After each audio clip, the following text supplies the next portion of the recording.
The Secret Diary of Cameron Baum. Wednesday. John spots the danger first. There's a Chevrolet Impala parked across the street. Old guy and a young woman.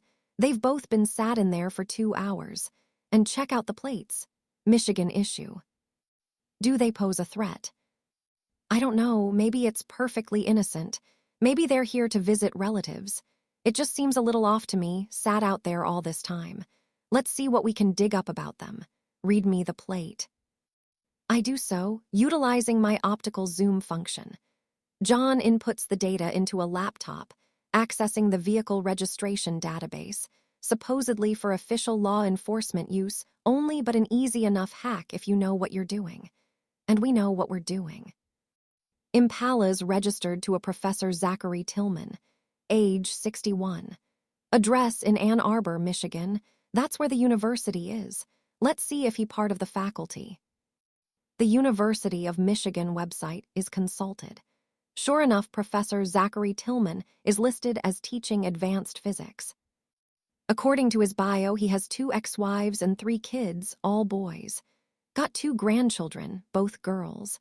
Aged 6 and 8, so unless they grow up fast in the Midwest, that's not his granddaughter with him. How about a student? Quick thinking. The University of Michigan has over 40,000 enrolled students. Each has a thumbnail picture attached to a short biography. John scrolls through them quickly, saying, "Holler if you spot the girl." Wait, go back. Her. Yes, 80% match. Angela Navarro, age 20, studying for an advanced physics degree, recipient of the Andrew Carnegie Award for Outstanding Achievement in Modern Physics. So, what are little Miss Brainiac and her college professor doing parked across the street from us? Sightseeing. If this was Beverly Hills or Hollywood, maybe. This is the suburbs. No one famous lives here. You live here. One day you will be the most famous man in history. In the here and now, I'm a nobody. Not to me. I kiss him briefly on the lips. I need to tell Mom that I kissed you. About these 2. How long have they been out there? Sarah Connor asks, staring out the window at the still stationary Impala. 2.5 hours and counting. Long time to sit around doing nothing. That's what I thought. Might be nothing to do with us. Or it could be everything to do with us. They seem pretty unlikely candidates for stakeout duty. Maybe that's what they want us to think. Hide in plain view. They must think we're stupid. Only one way to find out. How do you want to handle it? How about one of us drives to the grocery store and see how they react? I'll go. We're almost out of soy milk. And kibbles. I think that dog has hollow legs. Snowy has hollow legs. This would certainly explain his appetite. We watch from the window as Sarah Connor gets into the Suburban and drives away down the street. After a moment, the Impala follows. They're following, John says into a cell phone. I see them. You were right. Are you armed? Of course. Don't start a firefight in the supermarket. Too many cameras. Roger that. 5 minutes later. I'm inside the store. They're in the lot outside. No one's followed me in. See if they have any of those bacon-flavored Doritos. We're all out. John, is this really the time? There's always time for Doritos. 10 minutes later, the Suburban rolls into the driveway. Sarah Connor enters the house carrying a shopping bag and deliberately doesn't look behind her. The Impala takes up station on the opposite side of the street. They kept 100 yards back. Hard to miss. They're amateurs, whoever they are. I'd have to be blind not to spot them. Curiouser and curiouser. What now? Let's not do anything to scare the neighbors. It'd be a pity to have to move just because we hassled some very persistent Jehovah's Witnesses. You don't believe that? Nope. Here's what we'll do. We all agree it's a sound plan. I give John another kiss on the lips for being so smart. The underfloor armory is opened, and we choose weapons. John and I both select the same model, Smith and Wesson 9, we're so simpatico. I'll call when we're in position. We head out the back door and across the yard. The tall fence dividing our yard from the house opposite has a hidden hinge we installed so it opens smoothly and discreetly. When you have as many enemies as we do, it is prudent to ensure a quick escape route. We cross the lawn and bypass the house, which belongs to a couple named Murphy. Both work during the day, leaving Mutsy, their pet Labrador, as the sole occupant. Mutsy is old and usually spends the day asleep. As a guard dog, he's even worse than Snowy, which is saying something. We loop the block and fetch up 30 feet behind the Impala, crouching behind the bulk of a Merced station wagon. We're in position. Anything changed? They're still there. Seems like they've come a long way to do nothing. We'll soon find out. You ready your end? All set. Then let's do this. Sarah Connor emerges from the safe house carrying a bucket of soapy water and proceeds to swab down the Suburban. This distracts the couple in the Impala long enough for John and I to slip in the back and press our guns against the base of their skulls. Easy does it, no sudden moves. No one gets hurt. The old man grunts in surprise. The girl sighs and says, I told you they made us. That trip to the store was to flush us out. I'm sorry, my dear. I'm a little old to be playing James Bond. Tell me about it. John says, so what's a Michigan physics professor doing parked across the street from us in Southern California? You know who I am. The girl sighs again. They hacked the vehicle registration database. I told you we should have used a rental. Yes, well, you don't have 2 ex-wives bleeding you dry. You're lucky I can afford gasoline. I bet they know who I am too. You're Angela Navarro, this guy's pet student. I'm no one's pet, and it's Angie, not Angela. Okay, Angie, you seem like a smart girl, what with the Andrew Carnegie Award and all. You tell me what's going on. Don't patronize me, and we're not done with the introductions yet. I know who you all are. You're John Connor. The girl is Cameron Baum, and the woman pretending to wash the car is Sarah Connor. You're all wanted by like a zillion law enforcement agencies. So we all know who everyone is. Neither of you are cops, so what is it you want here? It's really very simple, Angie replies, twisting round to face us. I want you to teach me how to time travel. Professor Tillman and his student Angie Navarro sit either end of the sofa in the safe house lounge. Both they and the Impala they arrived in have been searched for weapons. None were found. For now they are being treated like guests, albeit unwelcome ones. Either of you want anything to drink? Sarah Connor asks. Any kind of tea would be wonderful, my dear. Thank you. You. Diet Coke, in a tall glass, 3 ice cubes. You forgot the magic word. Abracadabra. Last chance. Fine. Please may I have a glass of Diet Coke? Wasn't so hard, was it? Angie makes a face. She seems determined to be unpleasant. The old man is dressed in tan chinos teamed with a blue Oxford shirt and no tie. He has on a brown cord jacket with leather patches on the elbows.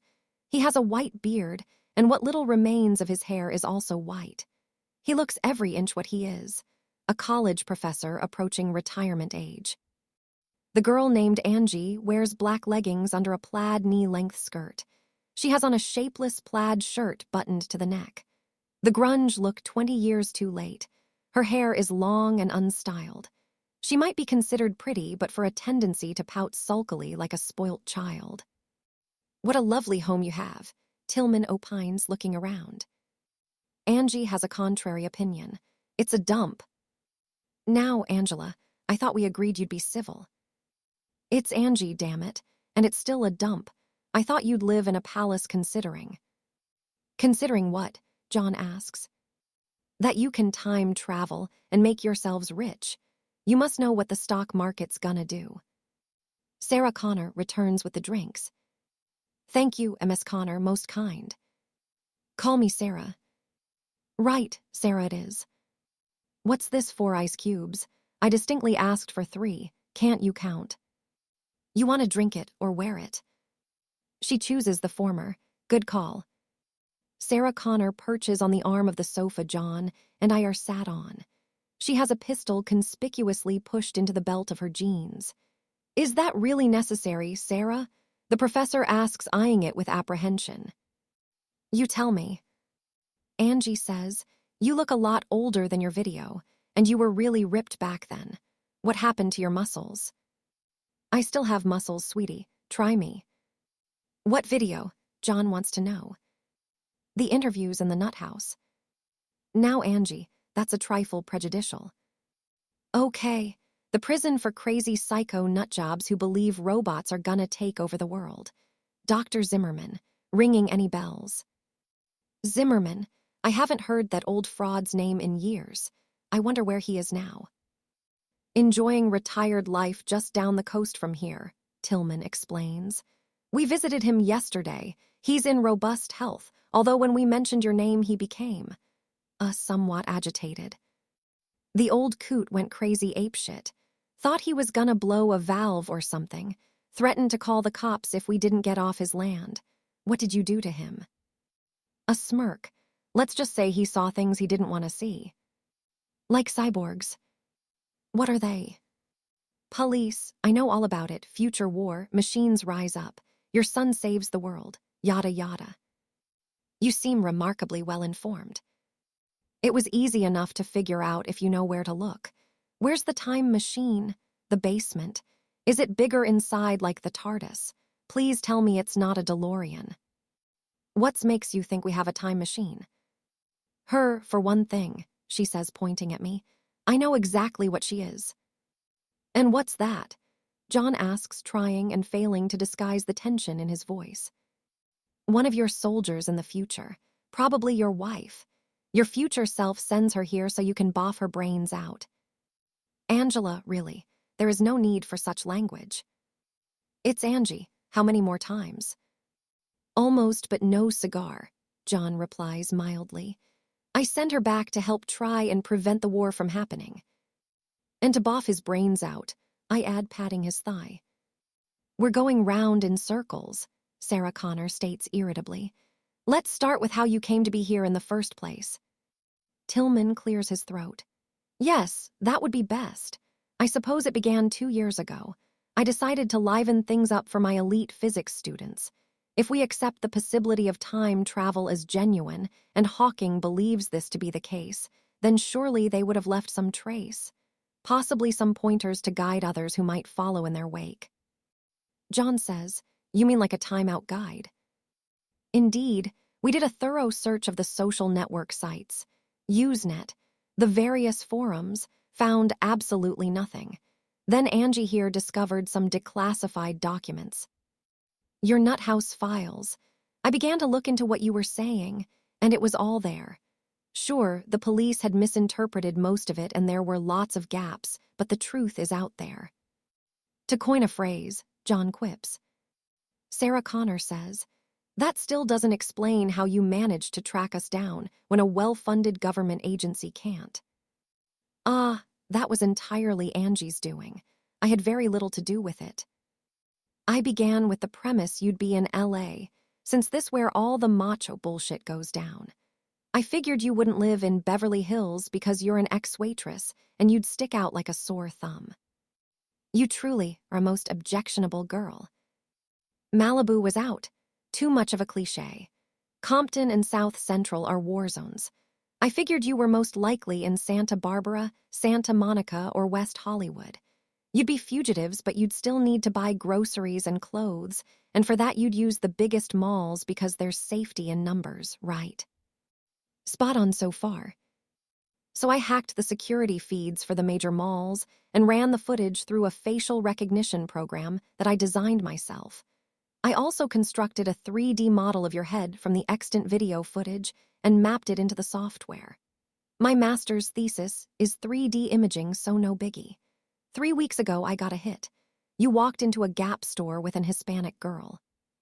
I remember. Mia needed new clothes. She's growing so fast. I simply hacked the parking lot feed, saw you drive away in a Suburban, ran the plates through the vehicle registration database, and here we are. We'd have come last week, only my little sister had a spelling bee. She klutzed out in the semi-finals. Spelt prestigitation with 5 vowels. The doofus. Now, Angie, your sister is only 10 and very smart for her age. She has the grades of a high school student. A high school student who can't spell. Prestigitation, I muse aloud. Prestidigitation. Try using it in a sentence.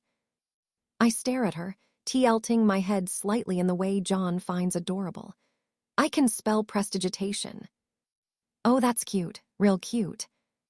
Angie is one of my brightest students, Tillman declares proudly. 1, I'm the smartest kid in school, always have been. And yet so modest. Modesty's for losers, so where's the time machine? The basement, right? Does it hurt when you use it? Does it make you sick? I hate to barf. There is no time machine. Bullshit.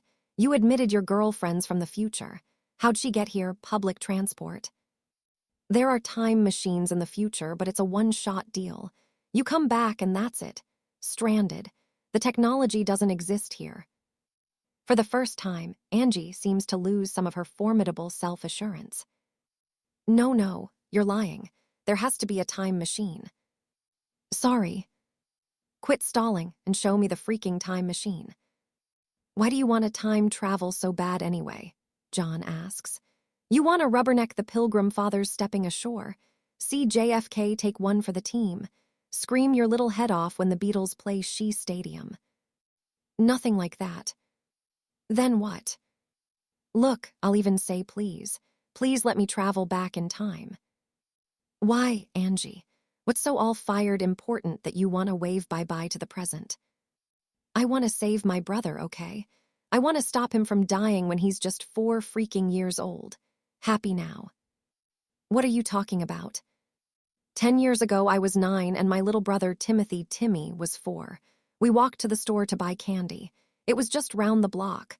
Mom said to hold Timmy's hand the whole way, and I did. Until it came time to pay for the candy. I let go just for a few seconds and Timmy, he walked out into the street. There was traffic. Angie bows her head. Her long hair obscures her face, but we see her tears fall onto the pleats of her skirt. Hit and run, Sarah Connor says softly. It was all my fault. If I just held his hand like Mom said. It wasn't your fault. That's why I have to go back. It's why I put so much effort into finding you. I have to go back and save my brother's life. I'm sorry, Angie. Really, I am. There's still no time machine. Liar. And even if there was, it wouldn't work out. Why not? Causality, Professor Tillman replies softly. If you went back and saved your brother's life, then you would never have the motivation to seek out the very thing that saved his life. No, you're wrong. I'm sorry, my dear. The very fact that we're here proves this is the case. Your brother will always be dead. I hate you. I hate you all. She runs out of the house and across the street and gets into the Impala. Should we stop her? No need. I have the keys, Tillman replies. Did you know about this? Her brother dying? No, I'd never heard his name before today. It explains her extraordinary determination to track you down. All of the other students lost interest months ago. Why are you doing this, Professor? If the university knew you'd traveled halfway across the country with one of your students, you'd lose your job, reputation, everything. Every physics professor in the world dreams that one day an Einstein will walk through their door. A Faraday, a Newton, a Hawking. She is my Einstein. Her intellect is off the chart. Really, because all I see is a snotty little brat. Genius has its darker side. Apparently, Sir Isaac Newton was an extremely unpleasant person, yet he is the very cornerstone of modern science. Suddenly, Tillman begins to cough, turning red in the face. He fumbles in his jacket for a glass vial of pills, palms too, and dry swallows them. The coughing eases. You okay, Professor? Alas, not. Heart disease, the aortic valve. The doctors say 2 or 3 years at most. I'm sorry. I had hoped, allowed myself to believe, that a time machine may truly exist and I might avail myself of it. Why? Where would you go? Oh, to meet Albert Einstein, to chat and share a fine Riesling in a Berlin cafe during the 1920s. That would have been most satisfying. I'm sorry. Quite all right. I'm sure he'd have had better things to do than dine with the likes of me. Does Angie know? No, and I'd appreciate it if you didn't inform her. Why not? She might be more respectful.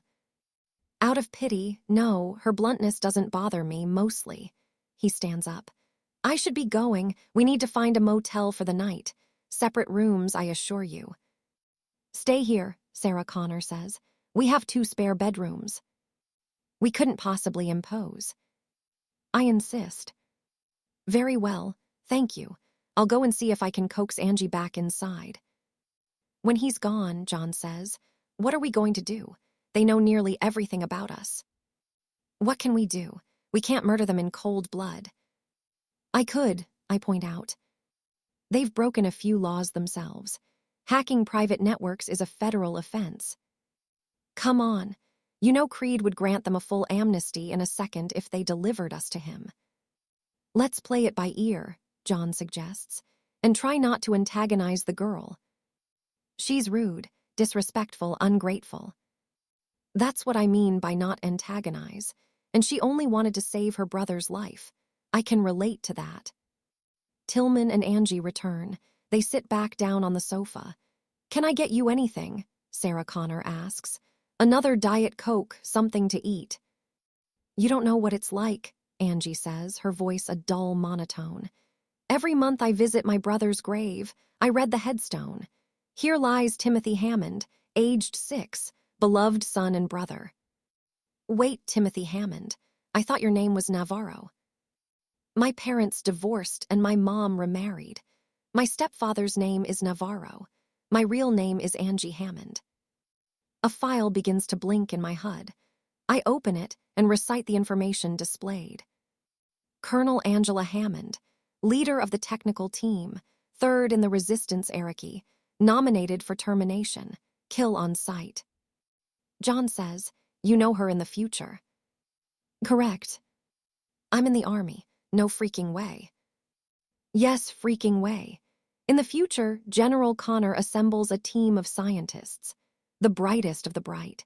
They are excused combat duties until the final assault on the Skynet Citadel when they are tasked with securing the time travel apparatus and preparing it for use by the resistance. You mean I get my hands on a time machine? That's it. That's when I'll go back and save my brother. Her youthful face is lit by the brightest of smiles. Then she bursts into tears. Humans and their emotions, I will never understand them. Happy, sad, in the blink of an eye, how much better to be a cyborg, cold, without emotion, creatures of pure logic. And yet, Thursday. Morning, Mia is seated at the kitchen table eating breakfast. Snowy is sat beside her. She has been briefed that we have guests, just not the reason why. Angie enters the kitchen, dressed in the clothes she wore the previous day. She sits down at the table. The only sign of yesterday's trauma is her red-rimmed eyes. Hi, I'm Mia. This is my pet dog, Snowy. Angie, listen, was that your school coursework on the table? Yeah, why? I didn't sleep much and I was bored. I did it for you. All of it, even the math. Suppose you did it wrong, I'll get in trouble. Police, I'm a PhD. But some of those sums were really hard. Relax, kid, I nailed it. Oh yeah, what's 87 times 43? 3,741, Angie and I say at the exact same time. She gives me a curious look. What's that you're eating? My own special breakfast recipe. Granola on top to fool Sarah I'm eating healthy. Underneath it's Cheerios, peanut brittle and broken chocolate chip cookies, plus extra sugar. How much extra sugar? 6 spoonfuls. Oh man, you must be totally wired. I do feel a little jittery afterwards. Snowy won't eat it. He says it makes his head hurt. He does, huh? Yeah, he's a smart dog. Watch this. Snowy, raise your right paws. Snowy obliges. Now raise your left paws. Snowy complies. Now raise all your paws. Snowy falls off the chair. Angie laughs. That's one dumb dog. He's not dumb. He understands it's a joke. Yeah, right. It's true, you're dumb. You're Mexican. Why aren't you in Mexico lazing around being unemployed? You're mean. You're stupid. You've got a big nose. No, I don't. You will after I punch you in the face. Angie smiles. I like you squirt, truce. Not till you take back what you said about Snowy. Okay, maybe he's not so dumb. He's not, watch this. Snowy, do the moonwalk. Snowy needs no second invite to launch into his routine. That is awesome, Angie grins. I know. It took ages to teach him. You should see people's faces when he does it outside. Sarah Connor and Professor Tillman enter the room, conversing quietly in the doorway. Is that your grandfather? God, no. He's my college professor. He's really old.